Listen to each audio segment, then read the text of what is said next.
여름이 되면 시장 좌판마다 흐드러지게 쌓인 복숭아를 보시면서 또 한 해가 돌아왔구나 하고 절로 미소가 지으시죠? 근데 그 싱그러운 향과 달큰한 단맛만 즐기기에는 복숭아가 아까울 만큼 이 작은 과일은 우리 몸속 구석구석을 살리는 자연의 보약이에요. 옛 선조들이 중복 말복이면 몸보신 삼계탕 대신에 복숭아를 껍질째 한 소쿠리씩 나눠 먹으면서 기력을 채웠다고 하죠. 또 달밤에 복숭아를 베어 물면 얼굴빛이 고와지고 복숭아 잎으로 목욕을 하면 피부가 맑아진다더니 현대 연구를 보아도 그 옛말이 허투루져진 이야기가 아니 듯해요. 오늘은 이 복숭아가 우리 몸에 해주는 일, 드실 때 꼭 챙겨야 할 주의점, 함께 드시면 탈이 나는 음식, 그리고 효능을 2배, 3배로 끌어올리는 궁합과 먹는 법까지 차근차근 말씀드려 볼게요. 어렵다 싶으시면은 그냥 복숭아 이렇게 해주면 좋다 정도만 그냥 기억하셔도 충분히 도움이 되실 거예요. 복숭아 첫 번째 덕은 더위 먹은 몸의 기운을 곧장 북돋워준다는 점이에요. 과육 속 수분이 전체의 약 88에서 90% 정도쯤 되지만 그 물이 그냥 수돗물 아니고 포도당이나 과당, 구연산, 주석산 같은 천연 전해질을 고루 품은 이 살아있는 물이에요. 그래서 무더위에 땀으로 빠져나간 미네랄을 촘촘히 메워주기도 하고 각종 유기산이 지친 근육 속 젖산을 씻어내 피로를 확 풀어주기도 하죠. 복숭아 한 개를 천천히 씹어 삼키고 나면 머리가 맑아지면서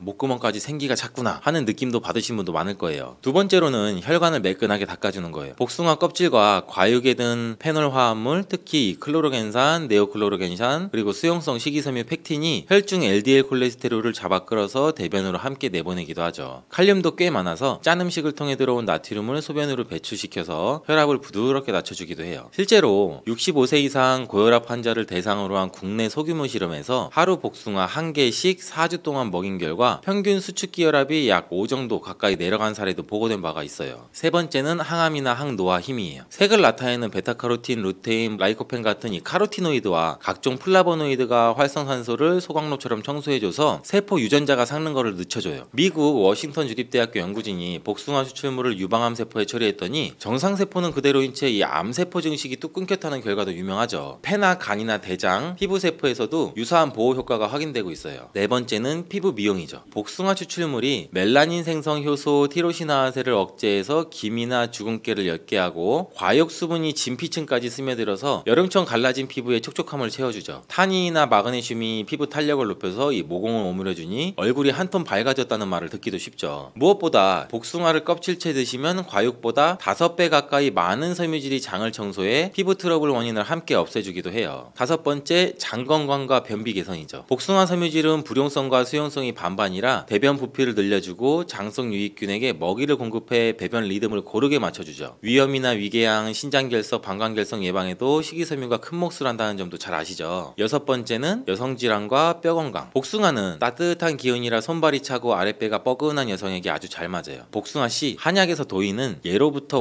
월경불순 생리통에 쓰였고 과육 속 칼슘, 인, 마그네슘, 베타카로틴은 폐경 이후 급격히 줄어드는 골밀도를 붙드는 데 도움이 돼요. 일곱 번째, 신경안정과 숙면. 복숭아에는 마그네슘, 구연산, 아스파라긴산이 풍부해서 과도한 교감신경 흥분을 눌러주고 아미그달린, C보다는 과육에 더 많아요. 이 아미그달린이 심리적인 긴장을 또 완화해주기도 하죠. 잠자기 한두 시간 전에 작은 복숭아 한 개를 드셔보세요. 속이 거북하지 않으면서도 마음이 차분해져서 열대야 불면에 큰 도움이 줄 수가 있어요. 여덟 번째, 금연, 숙취, 해독. 앞서 말씀드린 알카리성 유기산들과 아스파라긴산이 간 해독 효소를 자극해 니코틴과 알코올 대사산물을 빠르게 배출시켜요. 흡연자에게 복숭아를 꾸준히 먹였더니 소변 니코틴 배출량이 70% 이상 늘었다는 국내 연구 결과 흡연 배우자님께 살짝 전해보세요. 잔소리보다 효과가 더 좋을지도 몰라요. 이렇듯 이로운 복숭아지만 드실 때 몇 가지 주의도 필요하겠죠. 첫 번째는 알러지. 복숭아 껍질의 솜털과 과육 단백질이 항원으로 작용해서 입술이 부어오르고 가려움증, 두드러기를 일으킬 수가 있어요. 예전에는 없던 분이 중년에 갑자기 나타나기도 하니 새로 사신 복숭아를 드실 때는 한두 조각만 먼저 맛을 보고 몸 반응을 살피시는 게 좋죠. 둘째는 과도한 섭취로 인한 복통이나 설사. 섬유질이 많아서 한 번에 3-4개씩 드시면 장이 놀라서 배가 아플 수가 있어요. 성인 기준으로 하루 1개, 대형은 약 반 개 정도면 충분하고요. 셋째는 씨앗 독성. 복숭아 씨에는 아미그달린이 다량 들어있어서 많이 삼키면 씨앗나물 중독 위험도 있죠. 껍질은 가능하면 드셔도 씨앗은 꼭 버리세요. 네 번째는 이 당뇨 환자의 혈당이 급격하게 올라갈 수가 있어요. 복숭아 자체 GI는 약 30에서 50으로 낮은 편이지만 잘 익어 물렁물렁하면 흡수 속도가 빨라져요. 단단한 천도복숭아를 껍질째 한 3분의 1에서 반 정도만 식후 간식으로 드시면 무리가 적어요. 함께 먹으면 탈이 나는 음식도 한번 알아두셔야겠죠. 기름기가 많은 장어나 삼겹살, 버터류와 같은 고지방 식품을 복숭아와 곧바로 섞어 드시면 복숭아에 든 유기산이 지방을 잘게 부수지 못하고 소화기관을 자극해서 복통이나 설사를 부를 수 있어요. 또 인삼이나 홍삼처럼 열이 강한 보양식 바로 뒤에 복숭아를 많이 섭취하면 상반된 기운이 충돌해서 속이 메스꺼울 수가 있죠. 반대로 복숭아와 찰떡궁합인 음식들도 있죠. 시원한 블루베리나 자색 포도 같은 베리류는 복숭아와 색이 달라서 항산화 스펙트럼을 더 넓혀주고, 요구르트나 그릭 요거트 속 유산균은 복숭아 팩틴을 먹이 삼아 장내에서 더 잘 자라게 해줘요. 아침에 오트밀 혹은 현미밥 조금과 복숭아 블루베리 요거트를 한 그릇에 담아 드시면 혈당도 안정되고 포만감도 오래가니 추천드려요. 견과류를 한 두어 알 곁들이면 비타민 A나 E 흡수가 훨씬 좋아져 눈 피부 보호에 시너지 효과를 나죠. 복숭아 맛과 효과를 살리는 먹는 방법도 챙겨볼까요? 딱복, 단단한 복숭아를 좋아하시면 실온에서 23일 정도 숙성시켰다가 껍질째 얇게 썰어 드시고, 물복, 말랑한 복숭아는 구입 이후 이틀 안에 드시는 게 향과 단맛이 최고예요. 씻을 때는 흐르는 물에 살살 문질러 솜털을 씻어내고, 껍질째 드실 분을 마지막에 속은 한 꼬집 푼 물이나 식초물에 30초 담갔다가 빼면은 농약 걱정을 덜 수 있겠죠. 냉장 보관은 약 15도 정도가 적당하지만 너무 차게 두면 단맛이 또 죽을 수가 있겠죠. 드시기 1시간 전에 실온에 꺼내 두시고, 반대로 실온에 두고 자주 드실 땐 바람이 잘 통하는 그늘에서 종이봉투에 하나 알씩 떨어뜨려 담아두면 3일 정도 상태가 유지가 될 수가 있죠. 조금 색다르게 즐기시려면 복숭아 구이를 한번 권장해드려요. 껍질째 반으로 갈라 씨만 빼고 달군 프라이팬에 버터 한 점 대신 올리브유 몇 방울 두른 뒤 중약불에서 겉면에 살짝 갈색줄이 생길 정도만 앞뒤를 구워요. 당분이 농축돼 한층 달콤해지고 엽산이나 폴리페놀 함량도 생것보다 약 1.5배 이상 높아진다는 보고도 있어요. 잔술 즐기신 다음날 아침 구운 복숭아 위에 플레인 요거트를 한 숟갈 얹으면 숙취 해독과 위보호를 동시에 할 수 있으니 참고 한번 해주세요. 날씨가 너무 더우면 얇게 썬 복숭아를 얼음틀에 넣고 생수나 자스민차를 부어 얼음으로 만들어 두셨다가 물 대신 우려 두셔도 좋아요. 복숭아 고르는 법은 어렵지 않아요. 전체가 고르게 연분홍빛을 띠고 손바닥으로 살짝 눌렀을 때 탄성이 느껴지면서도 깊이 들어가지 않으면 속까지 잘 익은 복숭아예요. 껍질에 자연스러운 노란 반점이 든 것은 햇볕을 오래 받아 당도가 높다는 표시니 너무 매끈한 것만 고집하지 않으셔도 돼요. 종이에 하나씩 싸두었다가 선물하실 때는 꼭 껍질은 깨끗이 씻어 가능하면 같이 드세요 하고 말씀해 주셔도 돼요. 하루 섭취 권장량을 정리해 드릴게요. 60대 이상이라면 혈당이나 위장을 고려해 소형 복숭아 기준 하루 1개면 충분하고, 평소 과일을 잘 안 드셨다면 처음 일주일은 반 개 정도로 시작해 장과 피부 반응을 살피시고 속이 편안하면 1개로 늘리세요. 콩팥 기능이 떨어져 칼륨을 제한받는 분, 과일 알러지가 있는 분, 수술이나 치과 시술을 앞두고 이 혈액 응고제를 드시는 분들은 반드시 주치 의와 상담 후에 양을 한번 조절하시기를 권장해드려요. 이렇게만 챙기시면 복숭아는 여름 한철 잠깐 반짝이는 과일이 아니라 당신의 혈관과 장, 피부와 뼈, 그리고 마음까지 보듬어주는 든든한 건강 동반자가 될 거예요. 시장에 가셔서 향긋한 복숭아 한 상자 들고 오신 뒤 솜씨 따라 생것, 구이, 샐러드, 주스 등으로 골고루 즐겨보세요. 달콤함 뒤에 숨어있던 자연의 은혜가 어느새 당신의 하루를 더 가볍고 상쾌하게 만들어줄 거예요.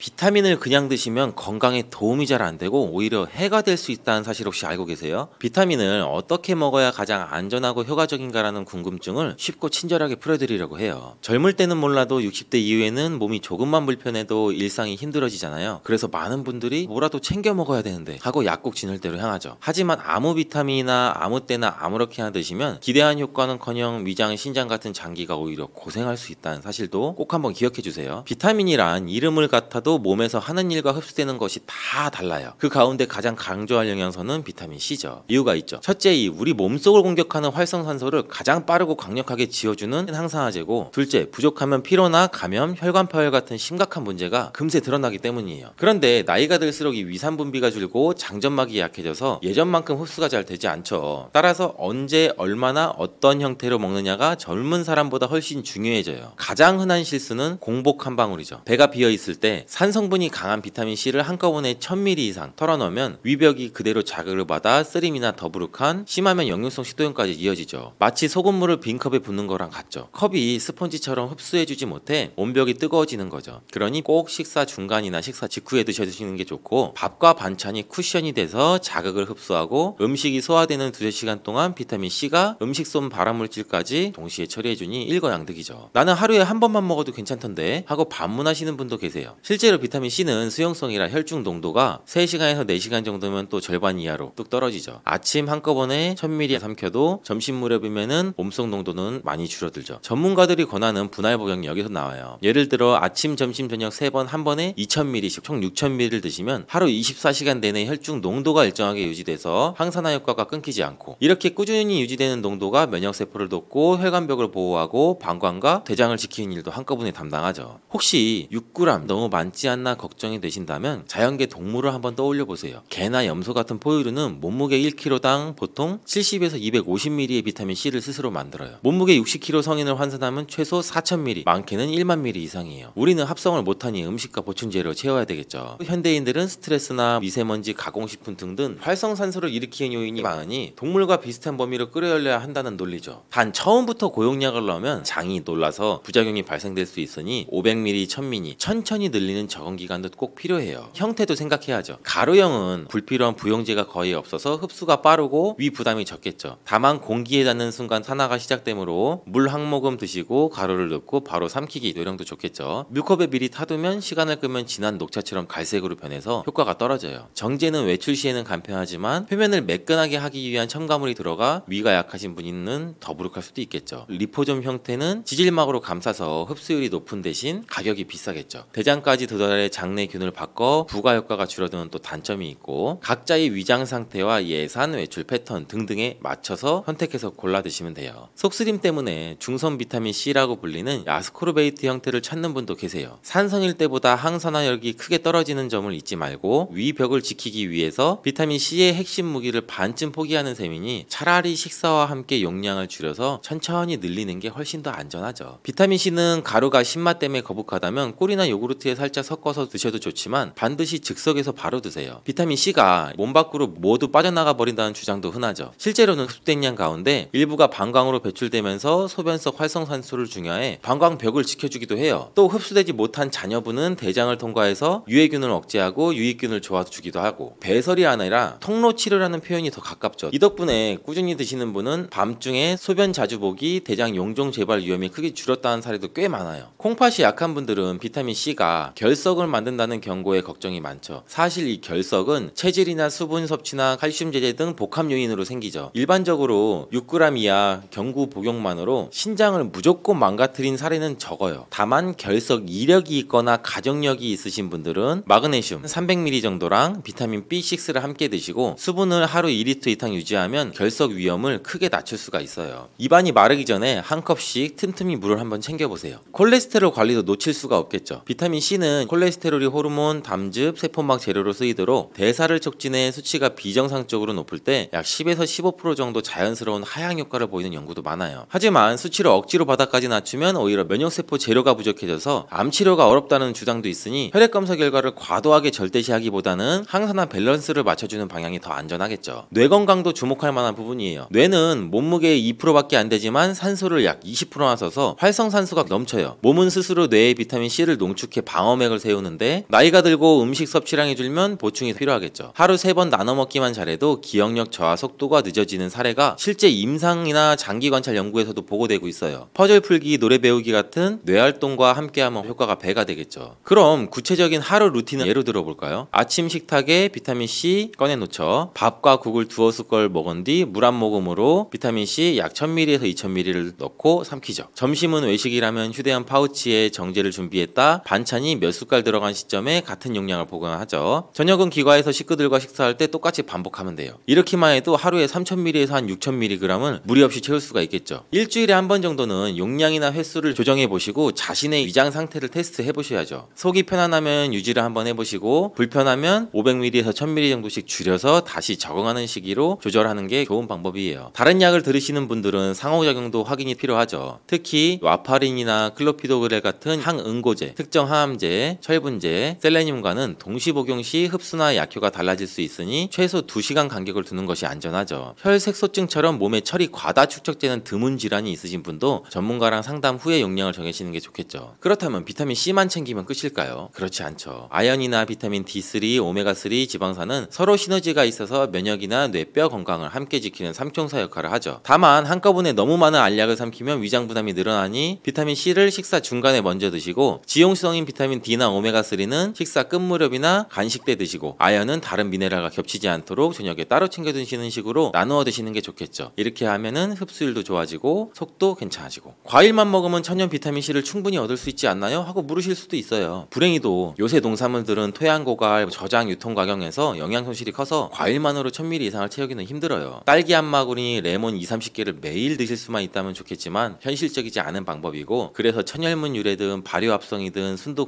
5% 정도면 경구 보충제로도 충분해요. 석유에서 뽑는다는 헛소문은 무시하셔도 되고 건강기능식품으로 인증된 비타민C, 의약품 비타민C는 모두 인증된 제품이어서 부담 없이 믿고 드셔도 돼요. 실천은 어렵지 않아요. 첫째, 위장에 부담이 없도록 식사와 함께 나눠 드시고, 둘째, 하루 총량은 3,000에서 한 6,000ml 정도를 목표로 하되 개인 체질에 맞춰서 천천히 적응해 가시면서 올리고, 셋째, 가루형, 정제형, 리포조말형을 상황에 맞게 섞어 쓰고, 넷째, 충분한 물과 함께 마그네슘이나 비타민 B6를 곁들여서 위험을 최소화하고, 다섯째, 드시는 약물이 있다면 2시간 간격을 지키고. 이 5가지만 생활화해도 암이나 치매, 실혈관 질환 위험을 동시에 낮출 확률이 높아지겠죠. 무엇보다 중요한 것은 꾸준함이에요. 건강관리에는 왕도가 없어요. 오늘 한 번에 6,000ml를 먹고 내일 잊어버리면 어제 땀 흘려 운동하고 오늘 종일 누워있는 것과 같죠. 매일매일 꾸준히 밥상위에 비타민C 물컵 하나를 놓아두세요. 가족끼리 오늘 비타민 먹었어? 서로 확인해주면 더 좋죠. 며칠만 지나면 자연스럽게 몸이 입이 먼저 기억해주죠. 다음으로 비타민C는 약이 아니라 영양소라는 점을 잊지 마세요. 기본이 되는 것은 여전히 균형 잡힌 식단이랑 적당한 운동, 충분한 수면, 스트레스 관리고, 그 토대 위에 비타민C가 벽돌을 한 장 한 장 쌓아 혈관을 보수하고 면역력을 강화시켜주는 거죠. 이미 고혈압이나 당뇨, 신장질환 같은 만성병으로 여러가지 약을 드시는 분도 의료진과 상의해서 안전범위 안에서 적극적으로 활용해 보시길 권해요. 오늘 영상이 여러분의 건강습관에 작은 전환점이 되기를 바래요. 이 나이에 새로 시작해도 될까? 망설이지 마세요. 몸은 나이가 아니라 습관을 기억해요. 지금 이 순간 식탁 위에 비타민C 한 통을 올려두면서 여러분의 내일은 더 가벼워지고 활력은 더 길어질 거예요. 함께 실천해서 100세 시대를 우리 건강하게 걸어가 봐요. 시청해주셔서 감사합니다.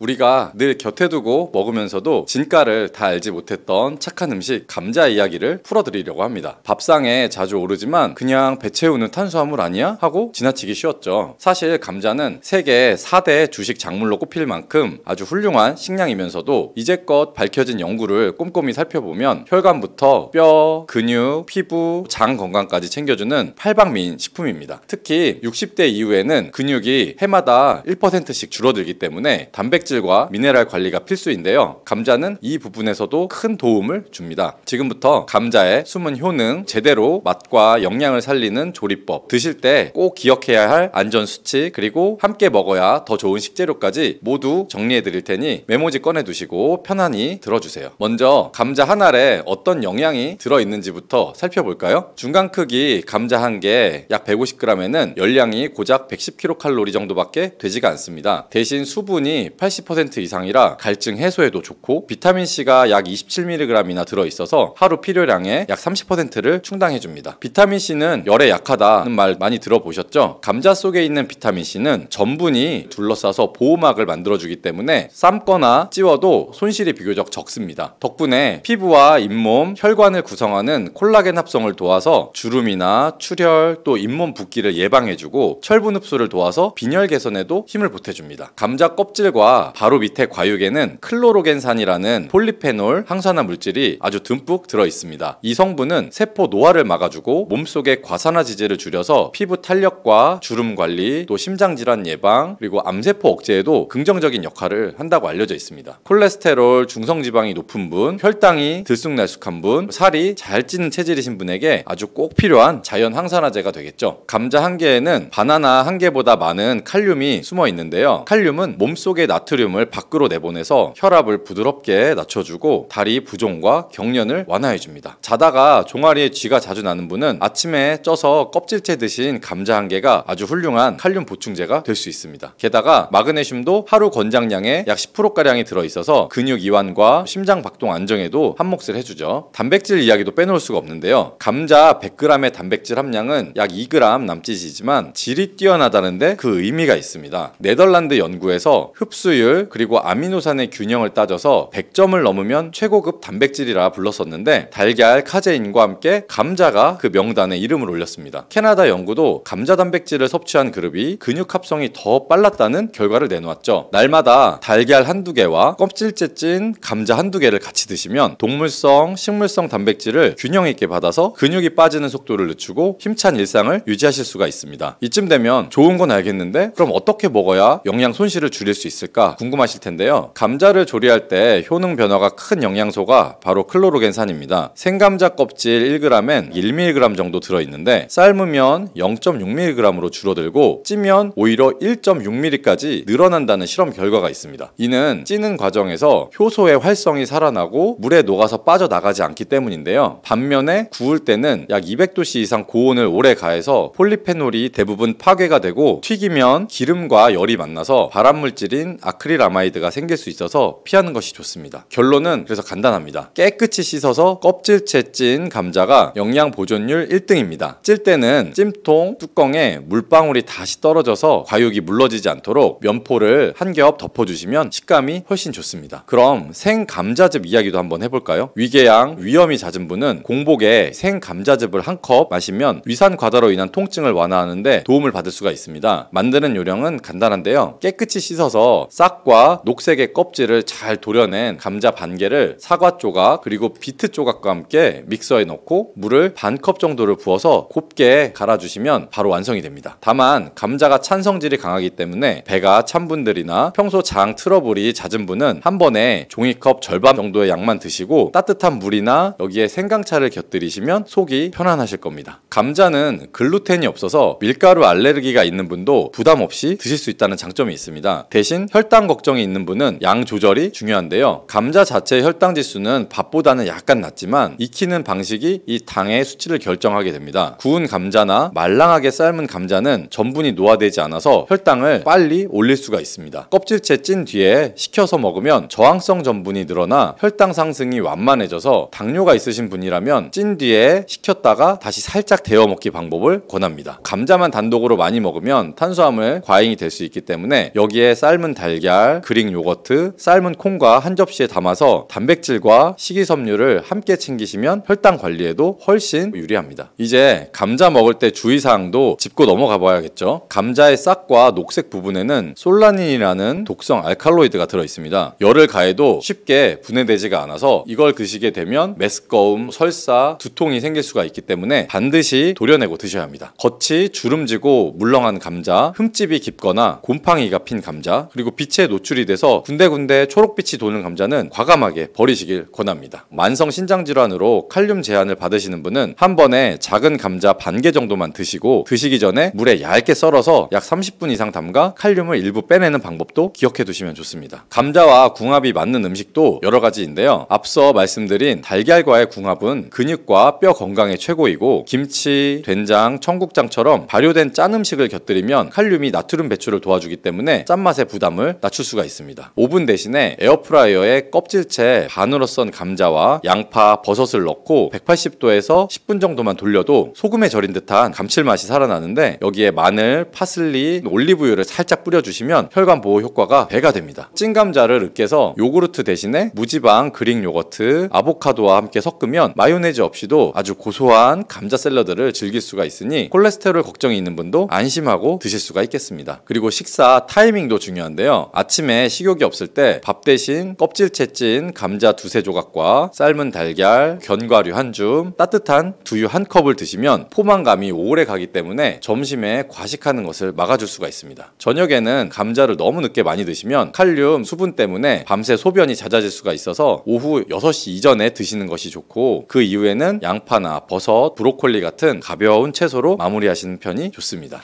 혹시 치아가 약해서 딱딱한 껍질이 부담스러우신가요? 껍질째 찐 뒤에 껍질 부분을 포크로 눌러서 으깨면 껍질이 아주 잘게 부서져서 치아가 약해도 씹는데 큰 무리가 없습니다. 믹서에 갈 때는 껍질째 넣으셔야지 항산화 성분을 오롯이 섭취할 수 있다는 점 꼭 잊지 마시고요. 그러면 보관 요령도 간단히 알려드리겠습니다. 감자는 빛을 만나면 바로 싹이 나고 초록빛이 돌기 시작하니까 서늘하고 통풍이 되는 어두운 곳에 두셔야 합니다. 양파와 같이 두면 수분을 빼앗겨서 금세 쭈글쭈글해지니 따로 보관하시는 것이 좋고 신문지에 싸서 상온 5에서 10도 정도 장소에 두는 것이 가장 좋습니다. 냉장고의 야채칸은 너무 차가워서 전분이 당으로 바뀌어 단맛이 변하고 조리 시에 갈색이 짙어질 수 있기 때문에 피하시는 것이 좋고요. 그럼 마지막으로 하루 얼마를 먹는 게 좋을까 한번 정리해 드리겠습니다. 특별한 신장 문제가 없는 성인이라면 소주잔 크기의 작은 감자 기준 두세 개, 중간 감자라면 한두 개 정도면 비타민C와 칼륨, 클로로겐산을 충분히 챙길 수가 있습니다. 당뇨가 있는 분은 한 끼에 중간 감자 반 개로 시작해 시작해서 혈당 반응을 살피면서 양을 조절하시면 좋고요. 그리고 생즙으로 드실 때는 하루 2잔을 넘기지 않는 것이 좋습니다. 그럼 내용을 한번 정리해 볼게요. 감자는 열량은 낮지만 비타민C, 클로로겐산, 칼륨, 마그네슘, 고급 단백질을 두루 지닌 고마운 식품입니다. 껍질째 깨끗이 씻어서 쪄서 드시면 영양 손실이 최소이고 달걀, 김치, 발효식품, 견과류와 같이 드시면 맛과 건강을 동시에 챙길 수가 있습니다. 싹이 난 부분과 녹색 껍질은 꼭 도려내고 신장 질환이 있으신 분들은 양을 줄여서 드시면 좋고요. 찬 성질 때문에 배가 약한 분은 따뜻한 차와 함께 드시면 속이 편안하실 겁니다. 오늘 알려드린 팁으로 올 가을부터는 감자를 그냥 반찬이 아니라 근육과 혈관을 지켜주는 든든한 영양 파트너로 한번 삼아보세요.